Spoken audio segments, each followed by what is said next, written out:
രാമ രാമ രാമ രാമ രാമ രാമ രാമ രാമ രാമ രാമ രാമ രാമ പാഹി മാം രാമപാദം ചേരണേ മുകുന്ദ രാമ പാഹി മാം. ഭഗവാന്റെ അനുഗ്രഹം കൊണ്ട് പുണ്യമായ ഈ രാമായണ മാസം ആരംഭിച്ച അന്ന് മുതൽ രാമൻ്റെ കഥകളാണ് ഓരോ ദിവസത്തിലൂടെയും നമ്മൾ പറഞ്ഞുകൊണ്ടിരിക്കുന്നത്. കഴിഞ്ഞ ദിവസം നമ്മൾ പറഞ്ഞ കഥ എന്ന് പറയുന്നത് അംഗദാദികൾക്കുണ്ടായ സംശയത്തെക്കുറിച്ചിട്ടാണ്. സ്വയംപ്രഭാസ്തുതി കഴിഞ്ഞപ്പോഴത്തേക്കാണ് അംഗദാദികളുടെ ഒരു സംശയം എന്നുള്ള ഒരു ഭാഗം നമ്മൾ കഴിഞ്ഞ ദിവസം പറഞ്ഞത്. അപ്പോൾ അതിനകത്ത് അംഗദന് സംശയമാണ്, തൻ്റെ അച്ഛനെ കൊല്ലിക്കാനായിട്ട് നിന്ന ആ ഒരു സുഗ്രീവൻ്റെ ഒരു ആജ്ഞ, അത് എന്തായാലും ശരി, അത് പാലിച്ചില്ല എന്നുണ്ടെങ്കിൽ സുഗ്രീവൻ തന്നെ വധിക്കും.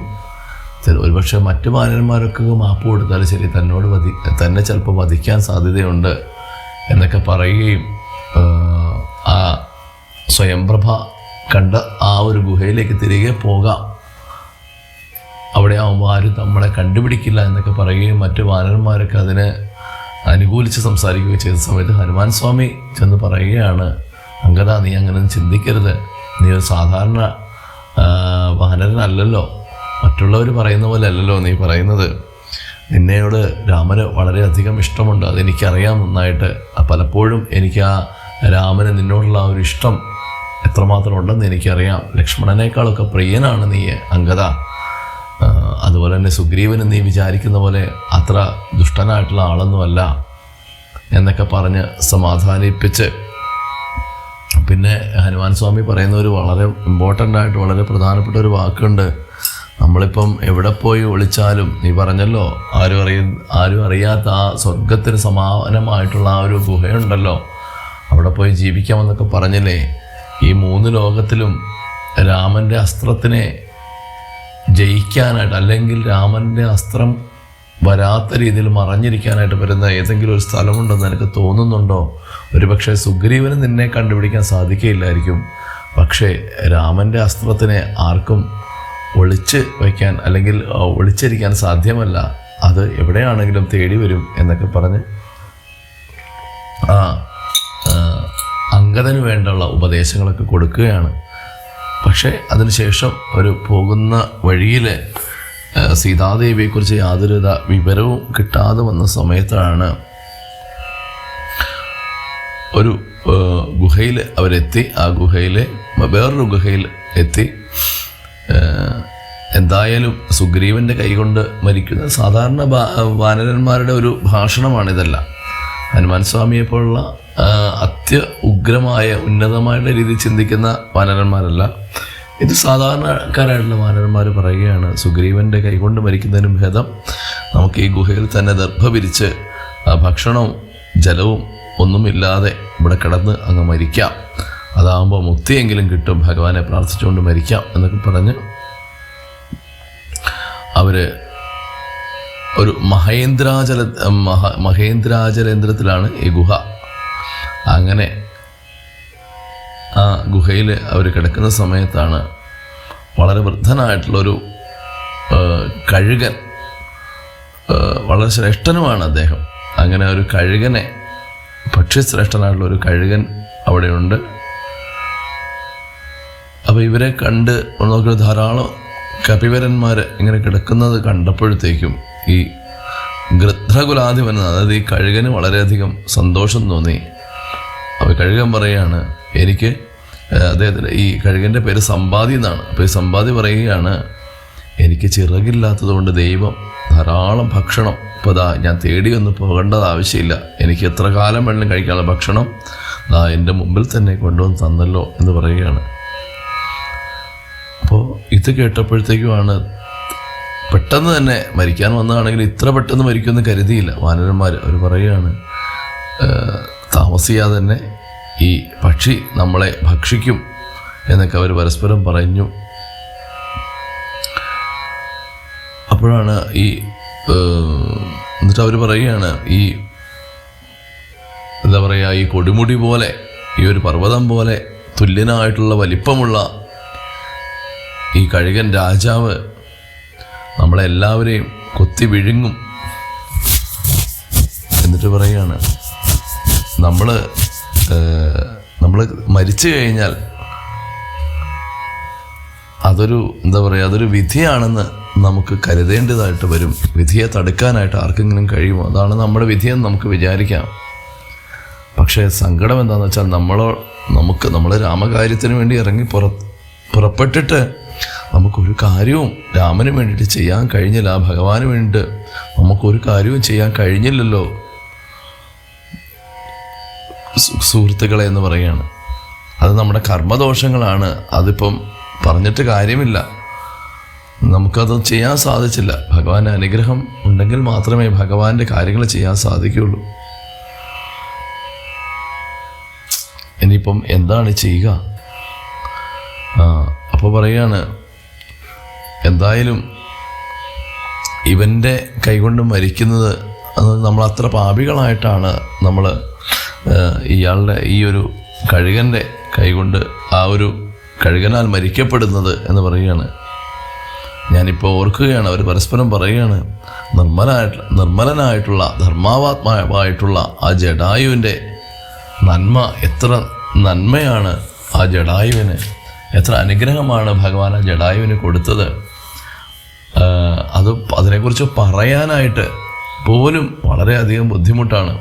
ആ ജടായുവിൻ്റെ പുണ്യം ഓർത്താൽ മറ്റൊരുവർക്കും കിട്ടുമോ? അത്രയും പുണ്യം, ആ ജടായുവിൻ്റെ പുണ്യം വേറെ ആർക്കെങ്കിലും കിട്ടുമോ?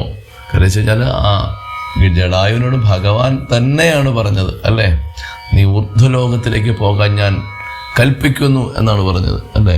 അവന് ആ ജടായുവിന് മുക്തി ഭഗവാൻ നേരിട്ട് തന്നെ കൊടുക്കുകയാണ്.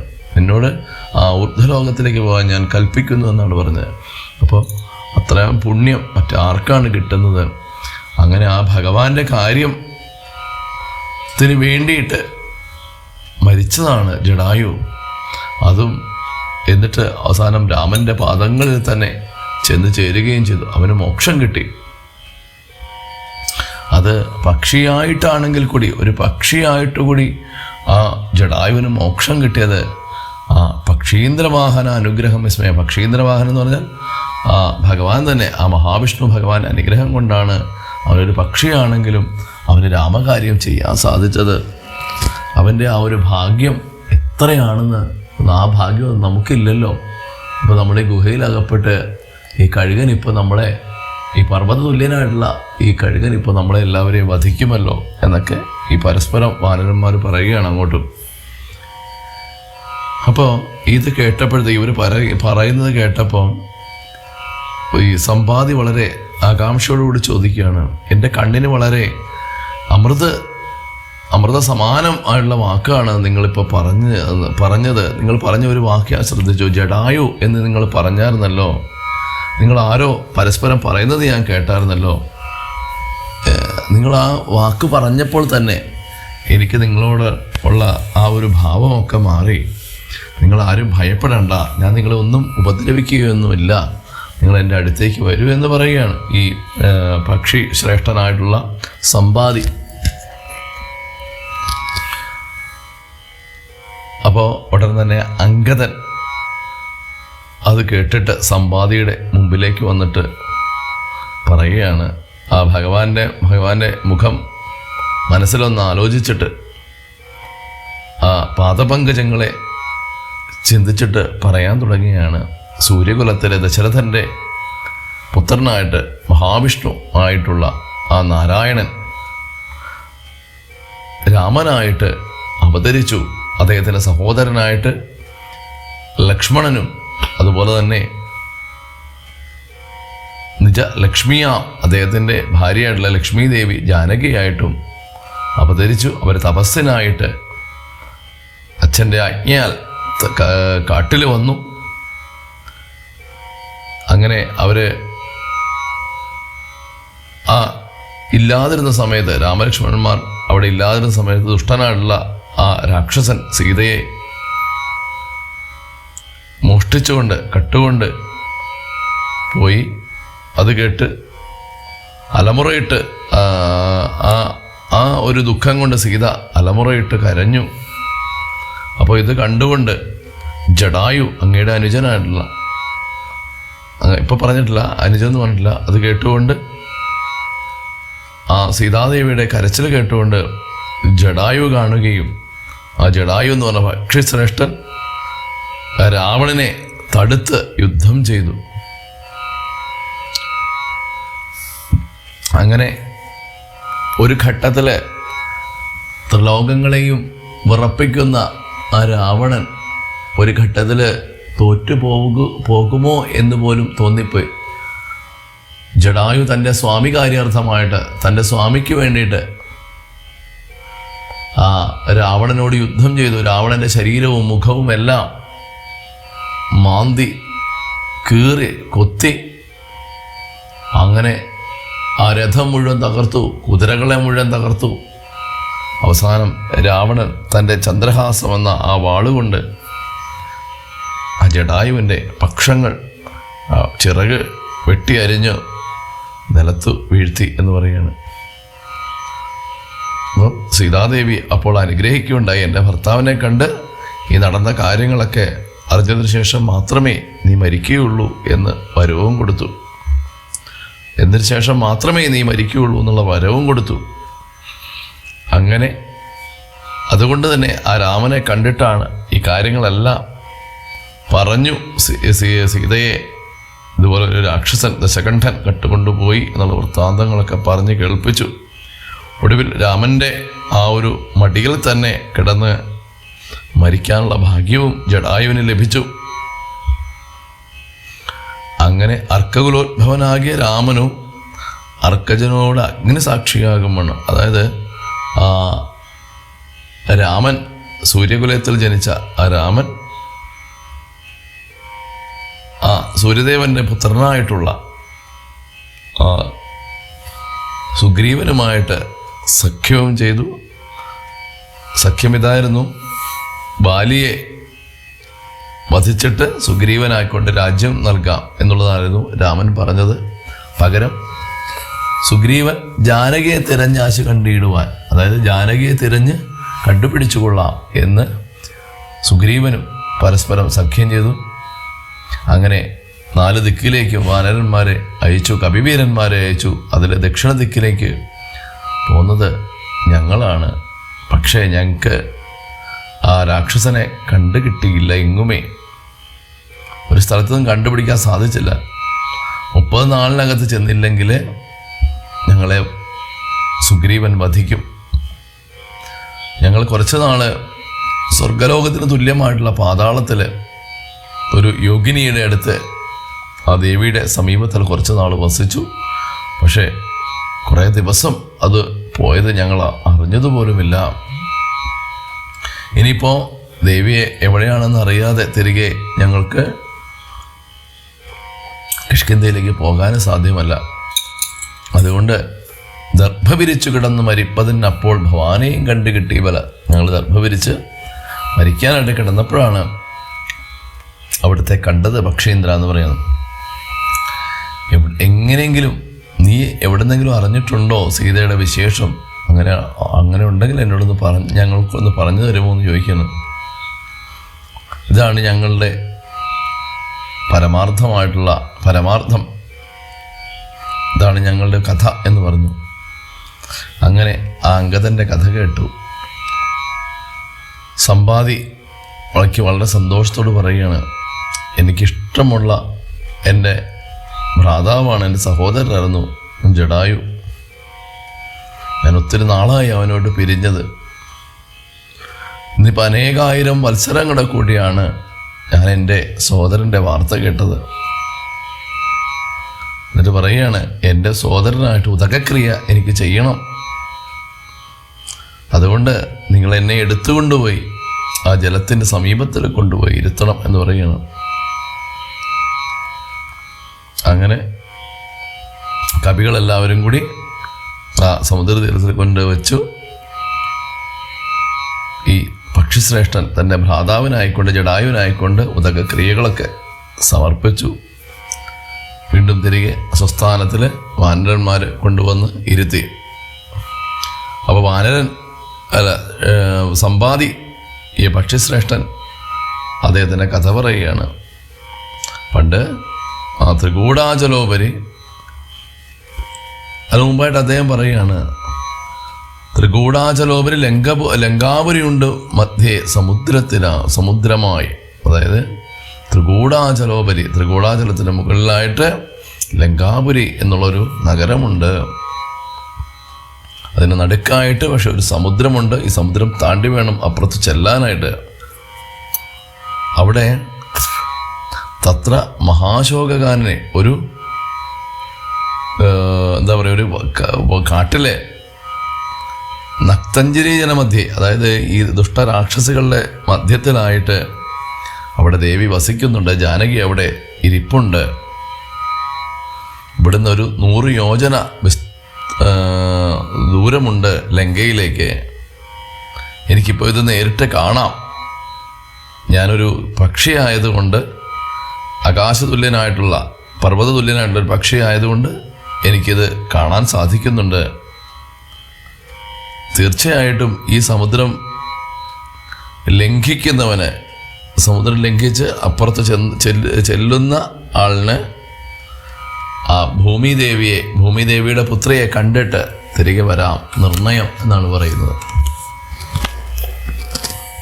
എന്നിട്ട് ഈ സമ്പാദി വീണ്ടും പറയുകയാണ്, എൻ്റെ സഹോദരനെ കൊന്നുള്ള ആ ദുഷ്ടനെ ഏതൊരു രീതിയിലാണെങ്കിലും കൊല്ലണം, അതിന് യാതൊരുവിധ മാറ്റവുമില്ല എന്ന് പറയുകയാണ്. എനിക്കിപ്പോൾ സാധ്യമല്ല.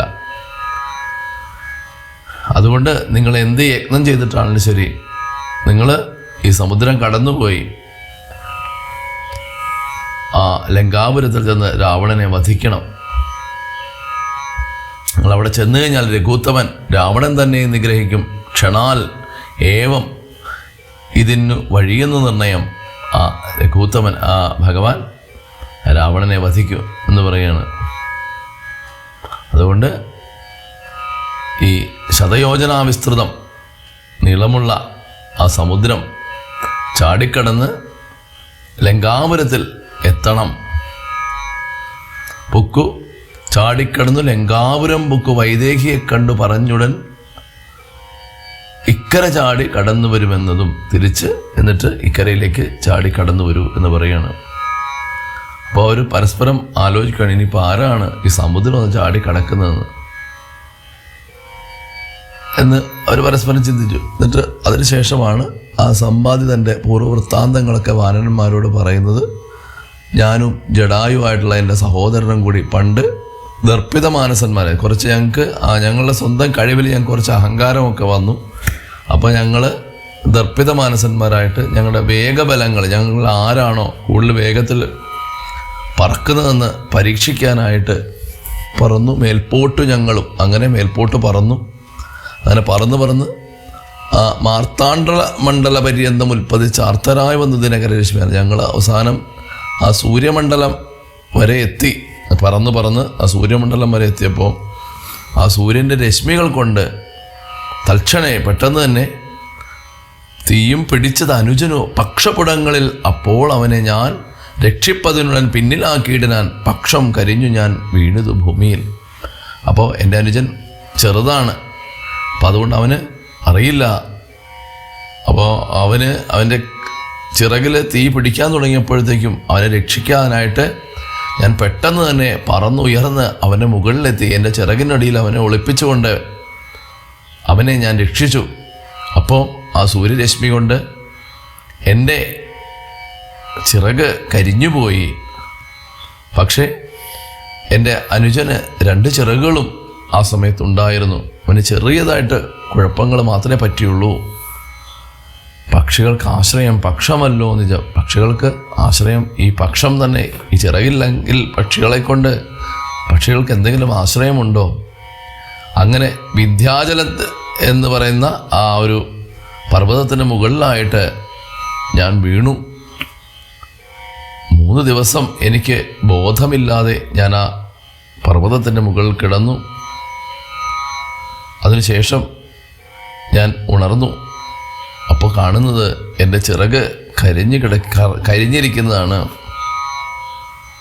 അങ്ങനെ ഇതെവിടെയാണ് ഞാൻ എത്തിയിട്ടുള്ളത് എന്നൊക്കെ ആശങ്കയായിട്ട് വിഭ്രാന്തമാനസനായിട്ട് ഇങ്ങനെ ചെല്ലുമ്പോഴാണ് നിശാകര താപസൻ എന്ന് പറയുന്ന ഒരു സന്യാസി, ഒരു മഹർഷിയുടെ ആശ്രമത്തിൽ എൻ്റെ ഒരു പൂർണ്ണ ഭാഗ്യോദയാൽ എൻ്റെ ഭാഗ്യം അധികരിച്ച സമയത്താണ് എനിക്ക് അദ്ദേഹത്തെ കാണാൻ പറ്റിയത്. അപ്പോൾ ആ മഹാമുനി എന്നോട് പറയുകയാണ്, അതായത് നേരത്തെ എന്നെ പരിചയമുണ്ട് ഈ മുനിക്ക്, ചോദിക്കുകയാണ്, എന്തു സമ്പാദേ വിരൂപനായി വന്നതിന് എന്തു മൂലം, ഇത് ആരാൽ അകപ്പെട്ടതും, ഇതെന്താണ് സമ്പാദ്യം നിനക്ക് പറ്റിയത്, ഇതിൻ്റെ കാരണം എന്താണ്, എങ്ങനെയാണ് നിനക്ക് സംഭവിച്ചത് എന്ന് ചോദിക്കുകയാണ്. അത്രയും ശക്തനായിട്ടുള്ള നീ ഇങ്ങനെ ദഹിച്ചു പോകാൻ, നിൻ്റെ പക്ഷം, നിൻ്റെ ചിറക് ഇങ്ങനെ ദഹിച്ചു പോകാനുള്ള കാരണം എന്താണ്? അപ്പോൾ ഇത് കേട്ടപ്പോഴത്തേക്കും ആ മുനിയോട് സത്യമെല്ലാം സമ്പാദി പറയുകയാണ്. അങ്ങനെ പിന്നെയും കൂപ്പിത്തൊഴുതു ചോദിച്ചതു, സന്നമായി വന്നു ചിറകും ദയാനിധേ, ജീവന് ധരിക്കേണ്ട ഉപായം ഇന്ന് ഏവനും എന്നോട് ചൊല്ലിത്തരയണം. അപ്പോൾ എന്നോട് എന്താണ് ഈ ജീവൻ്റെ രഹസ്യത്തെക്കുറിച്ച് അങ്ങ് എനിക്ക് പറഞ്ഞു തരണമെന്ന് പറയുകയാണ്.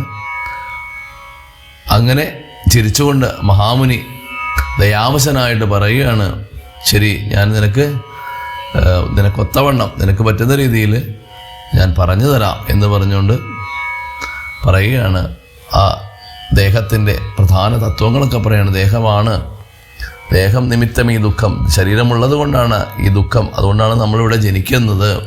അറിയുക നീ, ഈ ദേഹമോർക്കിൽ കർമ്മസംഭവം നിർണയം, ദേഹം ഉണ്ടാകുന്നത് കർമ്മങ്ങളുടെ ഒരു സംയുക്തമായിട്ടാണ്, അല്ലെങ്കിൽ ഏത് കർമ്മങ്ങൾ ചെയ്യുന്നതനുസരിച്ചാണ് നമുക്ക് ദേഹം ഉണ്ടാകുന്നത്. ഇനി ഈ ദേഹത്തിൽ അഹംബുദ്ധി കൈക്കൊണ്ടു, ദേഹം ഞാനാണെന്ന് വിചാരിച്ചിട്ട് മോഹാദഹങ്കൃതി കർമ്മങ്ങൾ, അഹങ്കരിച്ച് ഓരോരോ കർമ്മങ്ങൾ ചെയ്യുന്നു. ഈ സംസാരം ഇല്ലാത്ത സംസാരത്തിനെ ഉണ്ട് എന്നുള്ള ഒരു മിഥ്യയായിട്ടുള്ളൊരു ധാരണയിൽ എത്തിച്ചേരുന്നു. അങ്ങനെ ഈ ദേഹം യഥാർത്ഥത്തിൽ ജഡമാണ്. ആ ജഡത്തിനോട് ചൈതന്യം ചേരുമ്പോൾ മാത്രമാണ് ആ ദേഹത്തിന് ഒന്ന് ചലിക്കാൻ പോലും കഴിയുന്നത്. പക്ഷേ അപ്പോൾ ഈ ദേഹം താനാണ് എന്ന് ചിന്തിക്കുന്നു. അത് ദേഹോഹമെന്നുള്ള ബുദ്ധി ഉണ്ടായവരും ആഹന്ത നൂനം ആത്മാവിനുമായ, അത് മായ കൊണ്ടാണ് ദേഹോഹം, ദേഹമാണ്, ദേഹം പ്ലസ് അഹം, ദേഹോഹം, ഈ ദേഹമാണ് ഞാൻ എന്നുള്ള ഒരു ബുദ്ധി, അതൊരു മായ കൊണ്ടാണ് അങ്ങനെ ഉണ്ടാകുന്നത്. അങ്ങനെ ആ ഒരു മായയിൽ ഭ്രമിച്ച് ജീവൻ കർമ്മങ്ങൾ ചെയ്തു.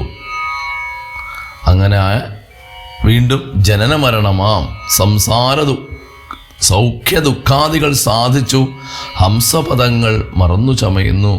ആ പരമഹംസന്മാരുടെ പദങ്ങൾ, ആ ഈശ്വര സാക്ഷാത്കാരത്തിൻ്റെ പദങ്ങളൊക്കെ എല്ലാവരും മറന്ന് വീണ്ടും ഈ മായാമോഹത്തിൽ, താൻ ഈ ശരീരമാണ് എന്നുള്ള മായാമോഹത്തിൽ പെട്ട് ഉഴന്ന് വീണ്ടും ഈ സംസാര സാഗരത്തിൽ, ആ ഒരു ചക്രത്തിൽ, സംസാര ചക്രത്തിൽ ജനിച്ചും മരിച്ചും ജനിച്ചും മരിച്ചും വീണ്ടും ജനിച്ചും വീണ്ടും മരിച്ചും, അങ്ങനെ ഈ ചക്രത്തിൽ കിടന്ന് ഇങ്ങനെ ഉഴലുകയാണ് എന്ന് പറയുകയാണ്. എന്നിട്ട് പറയുകയാണ്, മേൽപോട്ട് ആശു കീഴ്പോട്ടും ഭ്രമിച്ചത് താല്പര്യവാൻ പാപാത്മക സ്വയം. അങ്ങനെ മേൽപോട്ടും കീഴ്പോട്ടും, അങ്ങനെ സ്വർഗനരകങ്ങളിലൊക്കെ ചെന്ന് മുകളിലേക്ക് പോകാന്ന് പറഞ്ഞാൽ ആ മരിച്ചിട്ട് വീണ്ടും കീഴ്പോട്ട് വരിക എന്ന് പറഞ്ഞാൽ ജനിക്കുന്നു. അങ്ങനെ ജനിച്ചും മരിച്ചും ജനിച്ചും മരിച്ചും ഈ ജീവൻ ഇങ്ങനെ ഓരോ സംസാരത്തിലും പെടുന്നു എന്നാണ് പറയുന്നത്. അങ്ങനെ മൃത്യുഭവിച്ച് സുഖിച്ചു വാഴും വിധോ ഉത്തമാംഗം കൊള്ള വീഴും അധോഭവി. അതായത് എത്രയും അതിനു മുമ്പായിട്ട് എത്രയും പുണ്യങ്ങൾ ചെയ്തേൻ വളരെ ഞാൻ വിത്താന രൂപേണ യജ്ഞദാനാദികൾ. അപ്പോൾ അങ്ങനെ ധാരാളം പുണ്യപാപങ്ങൾ തുല്യമായിട്ട് വരുമ്പോൾ ആണ് വീണ്ടും ആ ഭൂമിയിൽ ജനിക്കുന്നതിനുള്ള അവസരം വരുന്നത്. അപ്പോൾ അങ്ങനെ യജ്ഞദാനാദികൾ ദുർഗതി നീക്കി സുഖിച്ച് വസിക്കണം, സ്വർഗം ഗമിച്ചെന്നു കൽപ്പിച്ചിരിക്കവേ. അങ്ങനെ യജ്ഞദാനങ്ങളൊക്കെ ചെയ്ത് ആ ഒരു ജീവന് സ്വർഗം ലഭിച്ചിരിക്കുന്ന സമയത്താണ് അങ്ങനെ ആ സ്വർഗത്തിലുള്ള പുണ്യമെല്ലാം തീരുമ്പോൾ പുണ്യമൊടുങ്ങിയാൽ ഇന്ദു തന്മണ്ഡലേ, അങ്ങനെ ആ പുണ്യം ഒടുങ്ങിയാൽ ആ സ്വർഗത്തിൽ നമ്മൾ ചെയ്ത് കുറേ പുണ്യങ്ങളെല്ലാം ഒടുങ്ങിയാൽ എന്തു ചെയ്യും? തിരികെ ഭൂമിയിലേക്ക് വരണം. അപ്പം അതിന് ഇന്ദുതന്മണ്ഡലയെ ചെന്ന് പതിച്ചു, ആ ചന്ദ്രമണ്ഡലത്തിൽ ചെന്ന് പതിച്ചിട്ട് നീഹാരസമേതനായിട്ട് മഞ്ഞുതുള്ളിയായിട്ട് ആ ജീവൻ താഴേക്ക് വരുന്നു. അങ്ങനെ ഭൂമിയിൽ പതിച്ച് ശാല്യാദികളായി ഭവിച്ചാമോദം ഉൾക്കൊണ്ടു വാഴും ചിരതരം. അതായത് ധാന്യങ്ങൾ, ശാല്യാദികൾ എന്ന് പറഞ്ഞാൽ ധാന്യങ്ങളായിട്ട് ഭവിക്കും. അങ്ങനെ കുറച്ച് നാളിന് ശേഷം പിന്നെ ഒരു പുരുഷൻ, അതായത് ജീവൻ ചെയ്ത സൽക്കർമ്മങ്ങൾ വെച്ചിട്ട് ഏത് പുരുഷനാണോ ഇത് ഭുജിക്കേണ്ടത് ആ പുരുഷനിൽ ഈ ധാന്യങ്ങൾ ചെല്ലുകയും ആ പുരുഷൻ അത് ഭുജിക്കുകയും ചെയ്യുന്നു. അങ്ങനെ ആ പുരുഷൻ ഭുജിക്കുന്ന ഭോജ്യങ്ങൾ കൊണ്ട് ആ ഭക്ഷണം 4 വിധമായിട്ട് ശരീരത്തിനുള്ളിൽ പരിണമിക്കും. രക്തമായിട്ടും മാംസമായിട്ടും മജ്ജയായിട്ടും രേതസ്സായിട്ടും ഒക്കെ ഇത് പരിണമിക്കും. അങ്ങനെ ആ രേതസ്സായിട്ട് പരിണമിക്കുന്നതാണ് ഒരു സ്ത്രീയുടെ യോനിയിലായി വരും. ആ ഒരു സ്ത്രീയുടെ യോനിയിലേക്ക് ഇത് ചെല്ലുന്നു. അങ്ങനെ അതിനുശേഷം യോനി രക്തത്തോടുകൂടി സംയുക്തമായി താനെ ജരായു പരിവേഷ്ടിതമാവുമാ. അതായത് യോനി രക്തത്തോടു കൂടി ശരീരത്തിനുള്ളിൽ ഒരു ഭ്രൂണമായിട്ട് അത് മാറുന്നു. അതിനുശേഷം ഓരോ മാസത്തെയും ഓരോ ദിവസത്തെയും ആ ജീവൻ്റെ തുടിപ്പ്, അതിൻ്റെ വളർച്ച, അതിനെക്കുറിച്ചിട്ടൊക്കെയാണ് പറയുന്നത്. അങ്ങനെ 5 മാസം 3 മാസം കഴിയുമ്പോൾ എന്തെല്ലാം ഭാഗങ്ങളാണ് ശരീരത്തിലുണ്ടാകുന്നത്, 5 മാസം കഴിയുമ്പോൾ എന്തെല്ലാം കാര്യങ്ങളാണ് ഉണ്ടാകുന്നത്, 6 മാസം 7 മാസം, അങ്ങനെ ഓരോ മാസത്തെയും ഓരോ ദിവസത്തെയും കണക്ക് നമ്മുടെ ഋഷിവര്യന്മാർ അത്രയും ലക്ഷക്കണക്കിന് വർഷങ്ങൾക്ക് മുമ്പ് ത്രേതായുഗത്തിൽ, ദ്വാപരയുഗത്തിന് മുമ്പുള്ള ത്രേതായുഗ കാലഘട്ടത്തിൽ തന്നെ ഇതെല്ലാം ഗണിച്ച് ഇന്നത്തെ ഡോക്ടർമാർക്ക് പോലും പറയാൻ പറ്റാത്ത കാര്യങ്ങൾ, അതായത് മെഷീൻ്റെ സഹായമില്ലാതെ ഒരു കാര്യങ്ങളും ഇപ്പോഴത്തെ ആൾക്കാർക്ക് അറിയില്ല. പക്ഷെ അന്നത്തുള്ള നമ്മുടെ ഋഷിവര്യന്മാർ ഇതെല്ലാം ഒരു ഉപകരണത്തിൻ്റെ സഹായമില്ലാതെ ഓരോ ദിവസത്തെയും ഒരു കുട്ടിക്കയുടെ വളർച്ചയെക്കുറിച്ച് പറയുന്നു, വ്യക്തമായിട്ട് പറയുന്നു. യഥാർത്ഥത്തിൽ നമ്മുടെ ഋഷിവര്യന്മാരുടെ ആ ഒരു ദർശനത്തെക്കുറിച്ചാണ് നമ്മളിപ്പോൾ ചിന്തിക്കേണ്ടത്, നമ്മൾ അഭിമാനിക്കേണ്ടത്. നമ്മുടെ ഭാരതത്തിൽ വന്ന് പിറന്നതിൻ്റെ നമ്മൾ അഭിമാനിക്കേണ്ടത്. ഇത്രയും വൈശിഷ്ട്യമുള്ള, പാരമ്പര്യമുള്ള, പൈതൃകമുള്ള ആ ഒരു തലമുറയുടെ തലമുറക്കാരായിട്ട് നമുക്ക് ഈ ഭാരതഭൂമിയിൽ ജനിക്കാൻ പറ്റിയത് തന്നെ നമ്മുടെ പൂർവ്വ പുണ്യങ്ങളും കൊണ്ട് മാത്രമാണ്. എന്നിട്ട് പറയുകയാണ് അവസാനം പഞ്ചമേ മാസി ചൈതന്യവാനായി വരും. അതായത് ആ ബോധം അവനുണ്ടാകുന്നു. ജീവൻ ക്രമേണ ദിനേ ദിനേ നാഭീസൂത്രാൽപരന്ത്രേണ മാതാവിനാൽ സാപേക്ഷമായ ഭുക്താനരസത്തിനാൽ വർദ്ധതേ ഗർഭകമായ പിണ്ഡം മൃത്യുവരാ നിജ കർമ്മബലത്തിനാൽ. അതായത് ആ നാഭീസൂത്രം, അതായത് ആ പുക്കിൾക്കൊടിയിലൂടെയാണ് അമ്മ കഴിക്കുന്ന ആ ഭക്ഷണം, അതെല്ലാം ഈ കുഞ്ഞിൻ്റെ അടുത്തേക്ക് എത്തിച്ചേരുന്നത്. അതിനുശേഷം ബോധം വന്ന് ശരീരത്തിൽ വരുമെന്ന് പറഞ്ഞു 5-ാം മാസം അല്ലേ അങ്ങനെ. അപ്പോഴാണ് ഈ ബോധമുണ്ടാകുന്ന സമയത്താണ് പൂർവ്വജന്മങ്ങളും കർമ്മങ്ങളും, അവനവൻ്റെ പഴയ കാലത്തുള്ള ജന്മവും അന്ന് ചെയ്ത കർമ്മങ്ങളും അതിനെക്കുറിച്ച് ചിന്തിച്ച് നിരൂപിച്ച് ദുഃഖിച്ചു. ജാഠര വന്യപ്രാതപ്തനായി തൽക്കാരണങ്ങൾ പറഞ്ഞു തുടങ്ങിനാൻ. അപ്പോൾ തൻ്റെ ജന്മങ്ങളിൽ താൻ ചെയ്ത കർമ്മങ്ങളും ഒക്കെ നിരൂപിച്ച് ഓർത്ത് ദുഃഖിച്ച് താൻ ഇങ്ങനെയൊക്കെ ചെയ്തുവല്ലോ എന്നൊക്കെ ഓർത്ത് ദുഃഖിച്ച്, അതുകൊണ്ടാണ് താനിപ്പോൾ ഒരു അമ്മയുടെ വയറിൻ്റെ ഉള്ളിൽ ഇങ്ങനെ കിടക്കേണ്ടി വന്നത്. എന്ത് ബുദ്ധിമുട്ടാണ് ഞാനിങ്ങനെ കിടക്കുന്നത് ഞാൻ അനുഭവിക്കുന്നത് എന്നൊക്കെ പറയുകയാണ്. ഈ ജീവൻ സ്വയം പറയുകയാണ്. 100,000 യോനികൾ ജനിച്ച് എത്ര കർമ്മങ്ങൾ അനുഭവിച്ച അനഹം ഞാനിപ്പോൾ തന്നെ എത്ര 100,000 അല്ലേ, ലക്ഷക്കണക്കിന് യോനികളിൽ ഞാൻ ജനിച്ചിട്ടുണ്ട്. അപ്പോൾ ഓരോ ജന്മസമയത്തും എത്രയോ മാസങ്ങൾ ഞാൻ ഈ അമ്മയുടെ വയറിൻ്റെ അകത്ത് പെട്ട് ഞാൻ എന്തെല്ലാം ദുഃഖങ്ങൾ അനുഭവിച്ചിട്ടുണ്ട്. ഈ ജീവൻ ഈ ഒരമ്മയുടെ വയറ്റിനകത്ത് കിടന്ന് ചിന്തിക്കുന്ന കാര്യങ്ങളാണ് പറയുന്നത്. എന്നിട്ട് പറയാണ്, പുത്രധാരാർത്ഥ ബന്ധുക്കൾ സംബന്ധവും എത്ര 100,000 കോടി കഴിഞ്ഞതോ, എത്രയോ കോടി ജന്മങ്ങളിൽ എനിക്ക് എത്ര പുത്രന്മാരുണ്ടായിട്ടുണ്ട്, ആരൊക്കെ എൻ്റെ പുത്രന്മാരായിട്ടുണ്ട്, എനിക്ക് ആരൊക്കെ ഭാര്യമാരായിട്ടുണ്ട്, എവിടെ നിന്നൊക്കെ ബന്ധുക്കൾ എനിക്കുണ്ടായിട്ടുണ്ട്, ഞാൻ എങ്ങനെയൊക്കെ പണം സമ്പാദിച്ചിട്ടുണ്ട്, അങ്ങനെ എത്രയോ കോടിക്കണക്കിന് ജന്മങ്ങൾ ഞാൻ കഴിച്ചുകൂട്ടി. നിത്യം കുടുംബഭരണൈകസക്തനായിട്ട്, ആ കുടുംബം ഭരിക്കുന്നതിന് വേണ്ടിയിട്ട് അതിൽ ആസക്തനായിട്ട്, വിത്തം അതായത് ധനം അന്യായമായി ആർജിച്ച് തന്നോഹം, ഞാൻ അന്യായമായിട്ട് എന്തുമാത്രം ധനമാണ് എൻ്റെ കുടുംബത്തെ പരിപാലിക്കാനായിട്ട് ഞാൻ സംഭരിച്ചു വെച്ചത്.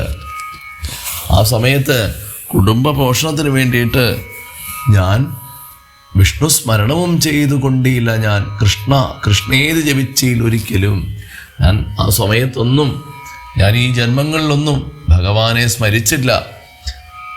അപ്പോൾ ഈ ഭഗവാന്റെ ഒരു നാമം എനിക്ക് ചൊല്ലാനായിട്ട് തോന്നിയില്ല. ആ ജീവൻ അമ്മയുടെ വയറിൻ്റെ അകത്ത് കിടന്ന് സ്വയം ചിന്തിക്കുകയാണ്. പൂർവ്വജന്മ കർമ്മങ്ങളെല്ലാം ഓർമ്മയിൽ വന്ന ജീവൻ്റെ അവസ്ഥയാണ്. ജീവൻ സ്വയം പറയുകയാണ്. യഥാർത്ഥത്തിൽ എത്ര സത്യമായിട്ടുള്ള കാര്യമാണ്. പ്രത്യേകിച്ച് ഹൈന്ദവ സമൂഹത്തിനെ സംബന്ധിച്ച് പറയുകയാണെങ്കിൽ, നാമജപത്തിനോ ക്ഷേത്രങ്ങളിൽ പോകാനോ, മാസത്തിൽ ഒരു ദിവസം പോലും ക്ഷേത്രത്തിലൊന്ന് പോകാനോ, നാമം ജപിക്കാനോ, പ്രദക്ഷിണം ചെയ്യാനോ, വ്രതങ്ങളെടുക്കാനോ ഒന്നും നമുക്ക് സമയമില്ല. നമ്മൾ പണമുണ്ടാക്കുന്നതിനുള്ള ഓട്ടത്തിലാണ്. നേരം വെളുത്ത് നമ്മളൊന്ന് റോഡിലേക്ക് ഇറങ്ങി നോക്കണം. ഓരോരുത്തരും പാഞ്ഞു പോകുന്നത് കാണാം. കാറിലാണെങ്കിലും അതെ, ബൈക്കിലാണെങ്കിലും അതെ. അപ്പോൾ എന്തിനു വേണ്ടിയിട്ടാണ് ഇവരിങ്ങനെ ഓടുന്നത്? നമുക്ക് തോന്നും പരസ്പരം ഒന്ന് നോക്കി ചിരിക്കാൻ പോലും ആർക്കും നേരമില്ല. മനുഷ്യബന്ധങ്ങൾ മറഞ്ഞു, എല്ലാവർക്കും പണം മാത്രം മതി. ആ പണത്തിന് വേണ്ടിയിട്ടുള്ള ഓട്ടമാണ് നേരം വെളുക്കുമ്പോൾ മുതൽ. അവസാനം എന്താണ് നേടുന്നത്? വട്ടപൂജ്യമായിരിക്കും. ഈ പണത്തിൻ്റെ പുറകെയുള്ള ആർത്തി പിടിച്ചിട്ടുള്ള ഈ ഒരു ഓട്ടം കൊണ്ട്, പണം വേണം വേണ്ടെന്നല്ല, പക്ഷേ അതിനൊക്കെ ഒരു ലിമിറ്റ് വേണം. അല്ലാതെ ഈ റോഡിലേക്കൊക്കെ ഇറങ്ങാൻ നമുക്ക് പേടിയാകുന്ന രീതിയിലാണ് ഓരോരുത്തർ കാറൊക്കെ ഓടിച്ചുകൊണ്ട് പോകുന്നത്. വളരെ എന്തിനാണ് ഇത്രയും സ്വന്തം ജീവനും മറ്റുള്ളവരുടെ ജീവനും ഒക്കെ അപകടപ്പെടുത്തി ഇങ്ങനെ പാഞ്ഞു പോയിട്ട് അവസാനം എന്താണ് നേടുന്നത്? ഒരു നീർക്കുമിള പോലെയുള്ള ഈ ജീവിതത്തിൽ ഏത് സമയവും നമ്മളുടെ ഈ ജീവിതം അസ്തമിക്കാം എന്ന് ആരും മനസ്സിലാക്കുന്നില്ല. ഇങ്ങനെ പാഞ്ഞു പോകുന്ന ആൾക്കാർ വിചാരിക്കേണ്ട കാര്യമാണത്. ഒരിക്കലും നമ്മൾ ആരും ഈ ഭൂമിയിൽ സ്ഥിരമല്ല. എപ്പോഴെങ്കിലും ഏതെങ്കിലും ഒരു ദിവസം നമ്മളിതെല്ലാം ഉപേക്ഷിച്ച് തിരികെ പോകേണ്ടവരാണ്. അപ്പം അതിനനുസരിച്ചുള്ള കർമ്മങ്ങൾ, അതിനനുസരിച്ചുള്ള ധനം മാത്രം ശേഖരിച്ചു വെച്ചാൽ മതി. പരസ്പരം എല്ലാവരോടും സ്നേഹവും ബഹുമാനവും പുലർത്തുക. അപ്പോൾ ഈ ജീവൻ പറയുകയാണ്, ഈ അമ്മയുടെ വയറ്റിൻ്റെ ഉള്ളിൽ കിടക്കുന്ന ജീവൻ പറയുകയാണ്, ഞാൻ വിഷ്ണു സ്മരണം ചെയ്തില്ല. ഇപ്പോൾ ഒരു കാര്യം കൂടെ പറയാൻ തോന്നുന്നു. നമ്മൾ ധാരാളം മുസ്ലിം സഹോദരന്മാരെയും ക്രിസ്ത്യൻ സഹോദരന്മാരെയൊക്കെ നമുക്ക് സുഹൃത്തുക്കളായിട്ടുണ്ട്. അവരൊക്കെ ഒരു ദിവസം എത്ര പ്രാവശ്യമാണ് പള്ളിയിൽ പോകുന്നത്? ഒരു ദിവസം 5 പ്രാവശ്യമൊക്കെയാണ് ഇസ്ലാം സഹോദരന്മാർ പള്ളിയിൽ പോയി അവരുടെ ആ ഒരു ദൈവത്തിനോട് പ്രാർത്ഥിക്കുന്നത്. അതുപോലെ ക്രിസ്ത്യൻ സഹോദരിമാരും സഹോദരന്മാരും ഒക്കെ എത്ര കൃത്യമായിട്ടാണ് രാത്രി 12 മണിക്ക് കുർബാന പ്രാർത്ഥനയുണ്ടെന്ന് പറഞ്ഞാൽ രാത്രി 12 മണിക്ക് അവർ പള്ളിയിലുണ്ടാകും. വെളുപ്പിന് 3 മണിക്ക് എത്തണമെന്ന് പറഞ്ഞാൽ വെളുപ്പിന് 3 മണിക്ക് അവർ പള്ളിയിലുണ്ടാകും. അല്ലെങ്കിൽ 5 മണിക്ക് എത്തണമെന്ന് പറഞ്ഞാൽ വെളുപ്പിന് 5 മണിക്കുണ്ടാകും. നമ്മുടെ കുട്ടികൾ പോട്ടെ, നമ്മൾ പോലും രാവിലെ ഒരു 6 മണിക്കോ 7 മണിക്കോ ക്ഷേത്രത്തിൽ വരണമെന്ന് പൂജാരി എന്ന് പറഞ്ഞാൽ നമ്മൾ ആരെങ്കിലും ഉണ്ടാകും ആ തിരുമുറ്റത്ത്? നമ്മുടെ ഈശ്വരൻ്റെ കഥകൾ കേൾക്കാൻ നമുക്ക് സമയമുണ്ടോ? നമ്മുടെ ഈശ്വരനെ ആഴ്ചയിൽ ഒരു ദിവസമെങ്കിലും ഒന്ന് പോയി വണങ്ങാനായിട്ട് നമുക്ക് നേരമുണ്ടോ? എന്നിട്ട് നമുക്കെല്ലാവർക്കും ടെൻഷനാണ്, എല്ലാവർക്കും ഡിപ്രഷനാണ്, എല്ലാവർക്കും സ്ട്രെസ്സാണ്. കുട്ടികൾക്കല്ല, മുതിർന്നവർക്കില്ല. എങ്ങനെ സ്ട്രെസ്സ് വരാണ്ടിരിക്കും? നമ്മുടെ ബാറ്ററി, നമ്മുടെ ജീവനാകുന്ന ബാറ്ററി ഓരോ ദിവസവും കാലിയായിക്കൊണ്ടിരിക്കുകയാണ്. ഇതിനൊന്ന് റീചാർജ് ചെയ്യപ്പെടും. നമ്മൾ ക്ഷേത്രങ്ങളിൽ പോയി കഴിഞ്ഞാൽ, പുണ്യസങ്കേതങ്ങളാണ് ക്ഷേത്രങ്ങൾ, ഊർജത്തിൻ്റെ കലവറയാണ് ക്ഷേത്രങ്ങൾ. പക്ഷേ നമുക്കിതിനൊന്നും സമയമില്ല. നമ്മൾ മറ്റ് സഹോദരന്മാരെ, മറ്റ് മതത്തിൽപ്പെട്ട സഹോദരന്മാരുടെ ഒരു നിഷ്ഠയും രീതിയുമൊക്കെ നമ്മളൊന്ന് കണ്ടു പഠിക്കുന്നത് വളരെ നല്ലതായിരിക്കും. അവരുടെ ആ ഒരു മതവുമായിട്ട് ബന്ധപ്പെട്ട അവരുടെ കാര്യങ്ങൾ. അപ്പോൾ പറയുകയാണ്, ജീവൻ പറയുകയാണ്, ഞാൻ കൃഷ്ണ കൃഷ്ണേതി ജപിച്ചിട്ടില്ല ഒരിക്കലും. അതുകൊണ്ടാണ് ഞാനിങ്ങനെ ഓരോരോ ഗർഭപാത്രത്തിൽ ഇങ്ങനെ മാറി മാറി കിടക്കേണ്ടതായിട്ട് വരുന്നത്. ഇനി ഞാൻ എപ്പോഴാണ് ഇതിൽ നിന്ന് പുറത്ത് കിടക്കുന്നത് എന്നൊക്കെ പറയുകയാണ്. ഇനി ഞാൻ ദുഷ്കർമ്മമൊന്നും ചെയ്യുകയില്ല. ഇനി എൻ്റെ ജീവിതത്തിൽ, ഇനി ഞാൻ ഭൂമിയിൽ ജനിച്ചു കഴിഞ്ഞാൽ ഞാൻ സൽക്കർമ്മങ്ങൾ മാത്രമേ ചെയ്യുകയുള്ളൂ എന്ന് പറയുകയാണ്. നാരായണസ്വാമി തന്നെ ഒഴിഞ്ഞു മറ്റാരെയും പൂജിക്കുകയില്ല ഞാൻ എന്നുമേ. ആ ഭഗവാൻ നാരായണനെ, ഇവിടെ നാരായണസ്വാമി എന്ന് പറഞ്ഞത് അത് പരബ്രഹ്മം എന്നുള്ള രൂപത്തിലാണ് പറഞ്ഞിരിക്കുന്നത്. നാരായണസ്വാമി എന്നുള്ളത് മഹാദേവനായിട്ടും ദേവിയായിട്ടും അമ്മയായിട്ടും അല്ലേ, ഇത് ഈശ്വരനായിട്ടും, ഈശ്വരൻ പരബ്രഹ്മം എന്നുള്ള രീതിയിൽ തന്നെ കണക്കൂട്ടിയാൽ മതി. ഇപ്പോൾ പറയുകയാണ്, നാരായണസ്വാമി തന്നെ ഒഴിഞ്ഞ് മറ്റാരെയും പൂജിക്കയില്ല ഞാൻ എന്നുമേ. അങ്ങനെ ചിന്തിച്ച് ആ ഭഗവാനെ സ്തുതിക്കും ഈ ജീവൻ. അങ്ങനെ 10 മാസം തികയുന്ന സമയത്ത് വളരെ വേദനയോടുകൂടി ആ സുതിവാദത്തിൽ, അതായത് ആ ഒരു പ്രഷർ, ആ ഗർഭസമയത്തുണ്ടാകുന്ന ഒരു എന്താ പറയുക, ആ ഒരു പ്രഷറിൽ കൊണ്ട് അങ്ങനെ ആ ജീവൻ പുറത്തേക്ക് വരും. യോനരന്ധ്രേണ പീഡാന്യുതം, ആ യോനിയിലൂടെ ആ പീഡാന്യുതം വളരെ വിഷമത്തോടുകൂടി പീഡ അനുഭവിച്ച് പുറത്തേക്ക് വരുന്നു. അങ്ങനെ പിന്നെ ആ മാതാപിതാക്കന്മാർ ആ കുട്ടികളെ പാലിക്കുന്നു. ബാല്യത്തിൽ എന്തെല്ലാം ദുഃഖങ്ങളാണ് ഉണ്ടാവുന്നത്, ഇനി യൗവനമായി കഴിഞ്ഞാൽ എന്തെല്ലാം ദുഃഖമാണ് ഉണ്ടാകുന്നത്, വാർദ്ധക്യമായി കഴിഞ്ഞാൽ എന്തുമാത്രം ദുഃഖങ്ങളാണ് അനുഭവിക്കുന്നത് എന്നൊക്കെ പറയുകയാണ്. എനിക്കിതൊക്കെ ഓർത്തിട്ട് എനിക്ക് എന്തിനാണ് ഈ ഭൂമിയിൽ ഈ ജനിക്കുന്നത് എന്ന് തോന്നുകയാണ്. എന്നിട്ട് ദേഹോഹം എന്നുള്ള ഭാവനയ മഹാമോഹന സൗഖ്യ ദുഃഖങ്ങൾ ഉണ്ടാകുന്നു. ഞാൻ ദേഹമാണ് എന്ന് വിചാരിക്കുമ്പോൾ അങ്ങനെ എനിക്ക് ധാരാളം എന്താ പറയുക, മോഹവും ദുഃഖവുമൊക്കെ ഉണ്ടാകുന്നു. അങ്ങനെ ശരിക്കും ഞാൻ ഭജിക്കേണ്ടത് ഈ സമയത്ത് ഭൂമിയിൽ വന്നു കഴിഞ്ഞാൽ ഞാൻ ഈശ്വരനെയാണ് ഭജിക്കേണ്ടത്. ദേഹാദികളിൽ മമത്വം ഉപേക്ഷിച്ചു. എൻ്റെ ശരീരത്തിലുള്ള ആ ഒരു മമത്വം നമ്മൾ തേച്ച് മിനുക്കി സുന്ദരമായിട്ട് കൊണ്ട് നടക്കുന്ന ഈ ശരീരത്തിൽ നിന്നുള്ള മോഹം അത് വിട്ടിട്ട്, ആ ഒരു അജ്ഞാനത്തിൽ നിന്ന് വിട്ടിട്ട്, അല്ലേ, ശുദ്ധം സദാ ശാന്തം ആത്മാനമവ്യയം ബുദ്ധം പരബ്രഹ്മം ആനന്ദ അദ്വയം സത്യം സനാതനം നിത്യം നിരുപമം തത്വമേകം പരം നിർഗുണം നിഷ്കളം. അപ്പം അങ്ങനെ ഭഗവാനെ കുറിച്ചുള്ള സ്തുതിയാണ്. അങ്ങനെയുള്ള ആ ഒരു ഭഗവാനെ, സച്ചിദാനന്ദമയനായിട്ടുള്ള, സകലാത്മകനായിട്ടുള്ള, അച്യുതനായിട്ടുള്ള, സർവജഗന്മയനായിട്ടുള്ള, മായാവിനിർമുക്തനായിട്ടുള്ള ഭഗവാനെ ആണ് ഞാൻ ഭജിക്കേണ്ടത് എന്ന് ഈ ജീവൻ പറയുകയാണ്. അപ്പോൾ അതിനുശേഷം ഈ സമ്പാദിയോട് ഇദ്ദേഹം പറയുന്ന വാക്യങ്ങളാണ്, അതായത് നിശാകരമുനി പറയുന്ന വാക്യങ്ങളാണ് നമ്മൾ കേൾക്കുന്നത്. എന്നിട്ട് പറയാണ്, പ്രാരബ്ധകർമ്മ വേഗാനുരൂപം ഭുവി പാരമാർത്ഥ്യം ആത്മന വാഴുക നീ സഖേ. മറ്റൊരു ഉപദേശവും പറയാൻ തവ ചെറ്റു ദുഃഖം മനക്കാമ്പിലുണ്ടാകല. ഇനി ഞാൻ നിനക്കൊരു രഹസ്യം പറഞ്ഞു തരാം. ത്രേതായുഗത്തിൽ ആ നാരായണൻ ഭൂമിയിൽ വന്ന് ദശരഥൻ്റെ പുത്രനായിട്ട് വന്ന് ജനിക്കും. അത് എന്താ പറയുക, രാക്ഷസന്മാരെ നിഗ്രഹിച്ച് ആ ഭക്തജനത്തിന് മുക്തി കൊടുക്കുവാൻ വേണ്ടിയിട്ടാണ് ഭഗവാൻ വന്ന് അവതരിക്കുന്നത്. അപ്പോൾ ഭഗവാൻ ദണ്ഡകാരണ്യത്തിൽ വാഴുന്ന ആ ഒരു ജീവിക്കുന്ന സമയം ആ ചണ്ടനായിട്ടുള്ള ദശാസ്യൻ, ആ രാവണൻ വന്നിട്ട് സീതയെ അവിടുന്ന് രാമനില്ലാത്ത സമയം നോക്കി അവിടുന്ന് തട്ടിക്കൊണ്ടുപോകും. അങ്ങനെ അവൻ്റെ തന്നെ ആപത്തിന് സംഭവിക്കാൻ വേണ്ടിയിട്ടാണ് ആ രാവണൻ ഇതെല്ലാം ചെയ്യുന്നത്. അങ്ങനെ ലങ്കയിൽ കൊണ്ടുവന്ന് ഈ സീതയെ അവൻ കൊണ്ട് താമസിപ്പിക്കും.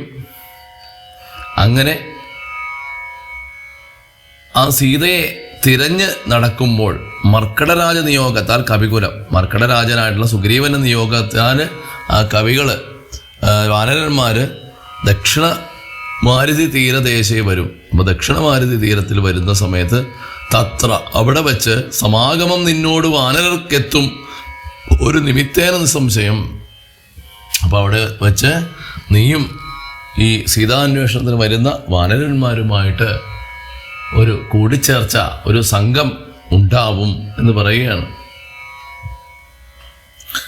അപ്പോൾ നീ അവരോട് പറയണം, തന്വങ്കി വാഴുന്ന ദേശം ദയാവശാൽ ആ സീതാദേവി എവിടെയാണ് വസിക്കുന്നത് എന്ന് നീ അവർക്ക് പറഞ്ഞു കൊടുക്കണം എന്ന് പറയുകയാണ്.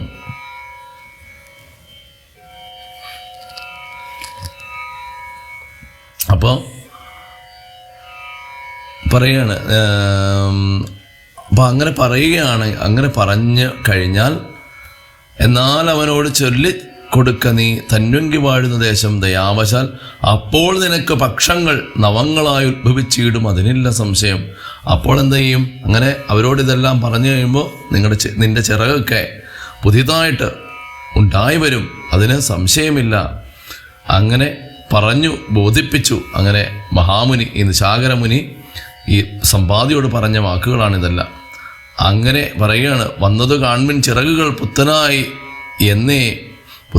എന്നെ വിചിത്രമേ നന്നു തന്ന എത്രയും. ഇപ്പം നോക്കൂ വാനരന്മാരെ, ഇപ്പം ആ സീതാദേവിയെക്കുറിച്ചുള്ള കാര്യം നിങ്ങളോട് പറഞ്ഞു തന്നപ്പോൾ തന്നെ എനിക്ക് ചിറകുകളൊക്കെ ഉണ്ടായല്ലോ, എനിക്ക് പുതിയ ചിറകുകൾ ഉണ്ടായല്ലോ. ആ ഉത്തമ താപസന്മാരുടെ വാക്യം ഒരിക്കലും അസത്യമായി വരികയില്ല.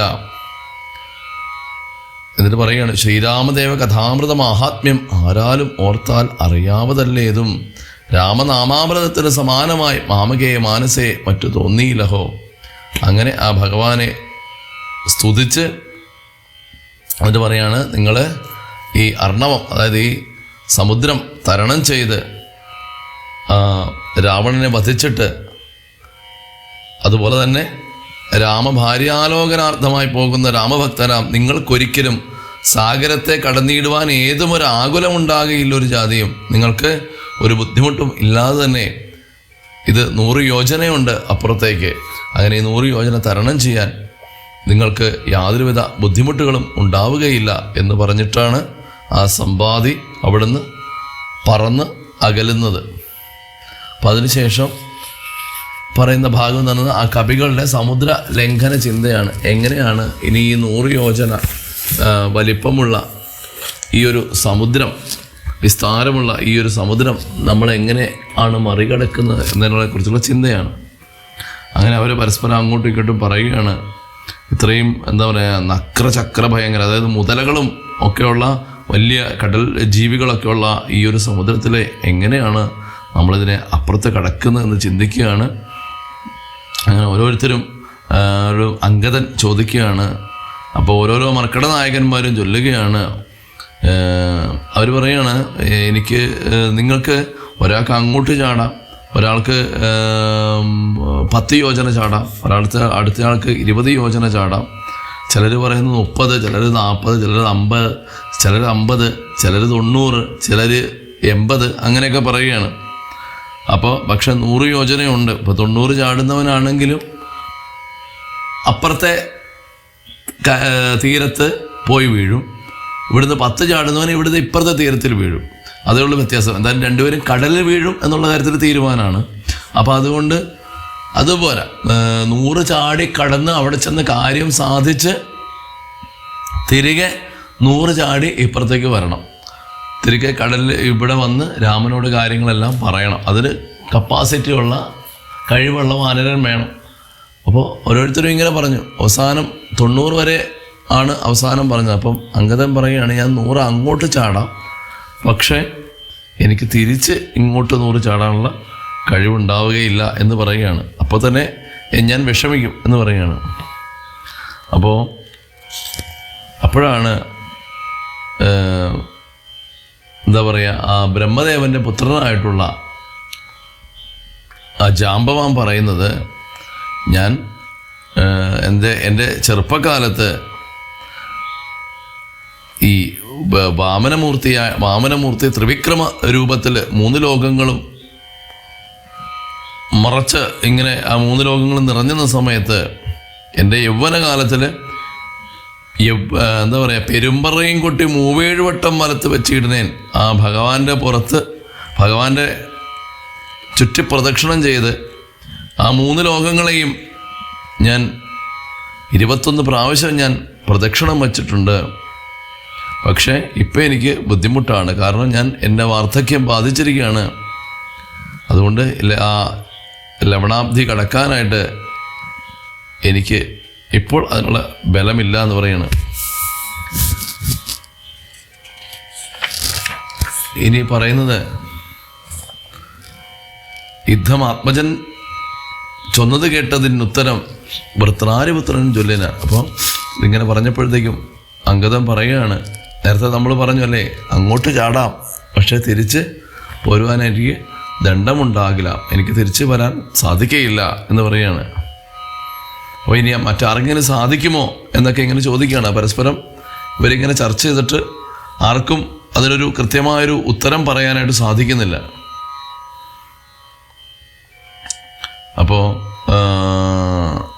അപ്പോഴാണ് നോക്കുമ്പോൾ ഈ ജാമ്പവാൻ ഇങ്ങനെ നോക്കുമ്പോൾ ആ ഹനുമാൻ ഇങ്ങനെ ചിന്തിച്ച് ഒന്നും പറയാതെ കണ്ട് ഇരിക്കുകയാണ്. എന്തോ ആശങ്കയിലായതുപോലെ.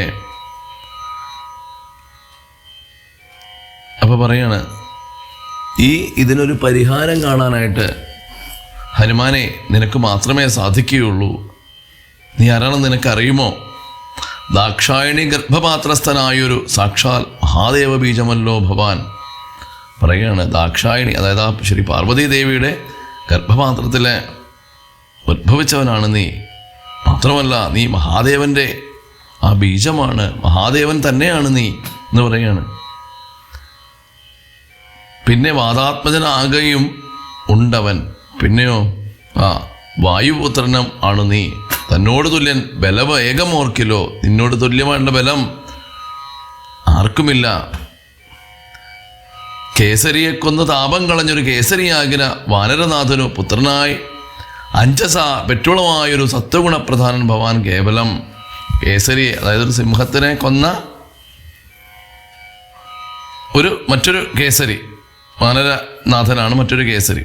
അപ്പോൾ ആ കേസരിയുടെയും അഞ്ജനയുടെയും പുത്രനായിട്ടാണ് നീ പിറന്നത്. അപ്പം അത്ര ശക്തനാണ് നീ. 500 യോജന മേൽപോട്ട് ചാടിയതും നീ അദ്ദേഹത്തിന് കുട്ടിക്കാലത്തുണ്ടായൊരു സംഭവമാണ് പറയുന്നത്. നീ 500 യോജന മുകളിലേക്ക് പോയി ആ സൂര്യൻ ഉദിച്ചിരിക്കുന്ന സമയത്ത് എന്താ പറയുക, ഒരു ആപ്പിളാണെന്ന് വിചാരിച്ച് തുടുതുടെ കണ്ടു. നീ പക്വമെന്നർത്ഥം ഒരു ഫലമാണെന്ന് വിചാരിച്ചിട്ട് ഭക്ഷിക്കാനായിട്ട് ആ മുകളിലേക്ക് ചെന്ന സമയത്ത് ആ ഇന്ദ്രൻ്റെ വജ്രായുധം നിന്റെ ഹനുവിൽ പതിച്ചതും പിന്നെ നീ താഴെ വീണതും. അപ്പോൾ അങ്ങനെ താഴെ വീണപ്പോൾ നിന്നെ അച്ഛൻ മാരുതി വായുദേവൻ പാതാളത്തിൽ കൊണ്ടുപോയി വച്ചതും അങ്ങടെ 30 കോടി ദേവകൾക്കും മനുഷ്യർക്കും സർവ്വജീവജാലങ്ങൾക്കും വായുവില്ലാതെ ശ്വാസം മുട്ടിയ സമയപ്പോൾ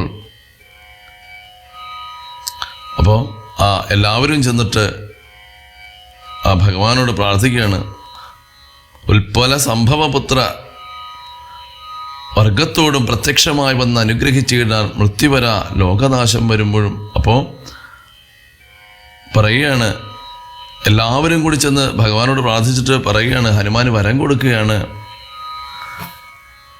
ഇനി ഈ ലോകനാശം ഉണ്ടാകുന്നത്രയും കാലം നീ ഈ ഭൂമിയിൽ ജീവിക്കും, ചിരഞ്ജീവിയായിട്ട് ജീവിക്കും.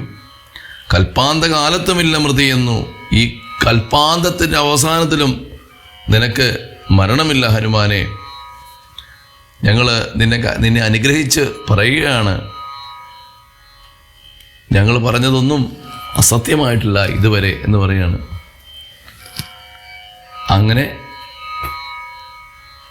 വജ്രം ഹനുവിങ്കിലേറ്റു മുറുകയാൽ ആ ചരിത്രങ്ങൾ മറന്നിതോ മാനസേ. അങ്ങനെ നിന്റെ താടിയിൽ ആ വജ്രായുധം മുറിഞ്ഞ കാര്യങ്ങളൊക്കെ നീ മറന്നോ? നിന്നെക്കൊണ്ട് മാത്രമേ ഇത് സാധിക്കുകയുള്ളൂ ഹനുമാനെ. അതുകൊണ്ടാണ് ഞങ്ങളുടെ ആരുടെയും കയ്യിൽ ഭഗവാൻ ഇത് തന്നില്ലല്ലോ. നിന്റെ കയ്യിലല്ലേ രാഘവൻ ഈ അങ്കുലീയം തന്നത്. നിന്റെ ബലവും വീര്യവും പരാക്രമവും ഒക്കെ രാമന് നന്നായി വ്യക്തമായിട്ടറിയാം. ഇതൊക്കെ നിന്റെ ബലത്തെക്കുറിച്ച് വർണ്ണിക്കാൻ ഈ ഭൂമിയിൽ മറ്റാർക്കെങ്കിലും സാധിക്കുമോ? അങ്ങനെ ആ ജാമ്പവാൻ വായുപുത്രനുമായിട്ടുള്ള പറയുന്നത് കേട്ടതും ആ വായുപുത്രൻ, ആ ഹനുമാൻ പെട്ടെന്ന് ചാടി എഴുന്നേറ്റ് ഈ ഭൂമി മുഴുവൻ, ഈ ബ്രഹ്മാണ്ടമാശു കുലുങ്ങുമാറോ ഒന്നവൻ സമ്മോദാൽ സിംഹനാദം ചെയ്തുള്ളിയിട്ടാണ്, സിംഹനാദം പുറപ്പെടുവിക്കുന്നത് പോലെ ഒരു ശബ്ദമുണ്ടാക്കുകയും, അങ്ങനെ വാമനമൂർത്തിയെ പോലെ, വാമനമൂർത്തി എങ്ങനെയാണോ ഈ 3 ലോകങ്ങളും അളന്നെടുക്കാനായിട്ട് 3 ലോകങ്ങളും അതിക്രമിച്ച് വളർന്ന് വലുതായത്, അതുപോലെ തന്നെ ഹനുമാൻ സ്വാമി വളർന്ന് വലുതായി ഈ 3 ലോകവും അതിക്രമിച്ച് നിന്നു. അങ്ങനെ ലംഘനം ചെയ്തു സമുദ്രത്തെയും പിന്നെ ലങ്കാപുരത്തെയും ഭസ്മമാക്കി ക്ഷണാർ. അപ്പോൾ പറയുകയാണ്, ഞാനിപ്പോൾ ഈ സമുദ്രത്തെ ലംഘനം ചെയ്തിട്ട് ആ ലങ്കാപുരത്തെ ഞാൻ ഭസ്മമാക്കും 1/2 നിമിഷം കൊണ്ട്. എന്നിട്ട് രാവണനെ ഞാൻ കുലത്തോട് കൊടുക്കും, രാവണനെ ഞാൻ ഈ ഭൂമിയിൽ നിന്ന് ഇല്ലാണ്ടാക്കും. എന്നിട്ട് ഞാൻ ദേവിയെയും കൊണ്ട് ഞാൻ ഇങ്ങോട്ട് പോരും, ഇപ്പം തന്നെ പോരും. അല്ലെങ്കിൽ ഞാൻ ദശകണ്ഠനെ ബന്ധിക്കും. ആ രാവണനെ ഞാൻ ബന്ധിച്ചിട്ട് എൻ്റെ ഇടത്ത് കയ്യിലെടുത്തുകൊണ്ട് ഞാൻ ആ ഭഗവാന്റെ മുമ്പിൽ കാൽക്കൽ കൊണ്ട് വയ്ക്കും. അല്ലെങ്കിലോ ആ ലങ്കാപുരത്തെ കൂടത്രയത്തോടു കൂടി ഞാൻ വലത്ത് കരത്തിലാക്കി ഞാൻ ഇങ്ങോട്ട് കൊണ്ടുവരും. അങ്ങനെ രാമാന്തികയെ വെച്ച് തൊഴുതിയിടുകിൽ ഞാൻ രാമൻ്റെ അടുത്ത് കൊണ്ടുവച്ച് ഞാൻ തൊഴും. അതുകൊണ്ട് എന്തുകൊണ്ടാണ് രാമാങ്കുലീയമൻ കയ്യിലുണ്ടാകയാൽ എനിക്കിതിനൊക്കെ ശക്തി തരുന്നത് എന്താണ്? ആ രാമൻ്റെ ആ അങ്കുലീയം, ഭഗവാൻ തന്ന മോതിരം, മുദ്രമോതിരം എൻ്റെ കയ്യിലുണ്ട്, അതിൻ്റെ ശക്തിയുണ്ട് എനിക്ക്. അതുകൊണ്ട് ഞാൻ ആ ലങ്കയിൽ പോയി ഈ രാവണനെ കുലത്തോടു കൂടി ഞാൻ ഒടുക്കി അവനെ ബന്ധിച്ച് എൻ്റെ ഇടങ്കയിൽ ഞാൻ വെച്ചുകൊണ്ട് വരും എന്ന് പറഞ്ഞ് 3 ലോകവും അതിക്രമിച്ച് ഹനുമാൻ സ്വാമി ഉയർന്നു നിൽക്കുകയാണ്. അപ്പോൾ ഇത് കേട്ടിട്ട് ബ്രഹ്മപുത്രനായിട്ടുള്ള ജാമ്പവാൻ പറയുകയാണ്, നീ ഇപ്പം ദേവിയെ കണ്ടിട്ട് തിരികെ വന്നാൽ മതി. രാവണനോട് എതിർക്കലൊക്കെ പിന്നെ ആവാം. അതിന് ഉദ്യമം ഉള്ളത് രാഘവനാണ്. അപ്പോൾ ആ സമയത്ത് യുദ്ധം ചെയ്യുന്ന സമയത്ത് നിന്റെ പരാക്രമമൊക്കെ അവിടെ കാണിക്കാം. ഇപ്പോൾ നീ ചെന്നിട്ട് തൽക്കാലം സീതയെക്കുറിച്ച് അന്വേഷിച്ച് മടങ്ങി വരൂ. രാമനാണ് ദശാസനെ കൊല്ലാൻ വേണ്ടിയിട്ട് ഈ ഭൂമിയിൽ ജനിച്ചിട്ടുള്ളത് എന്ന് പറയുകയാണ്. അങ്ങനെ ആകാശമാർഗത്തിലൂടെ പോകുന്ന നിനക്ക് യാതൊരുവിധ വിഘ്നവും വരികയില്ല, നിനക്ക് എല്ലാവിധ മംഗളങ്ങളും ഭവിക്കട്ടെ.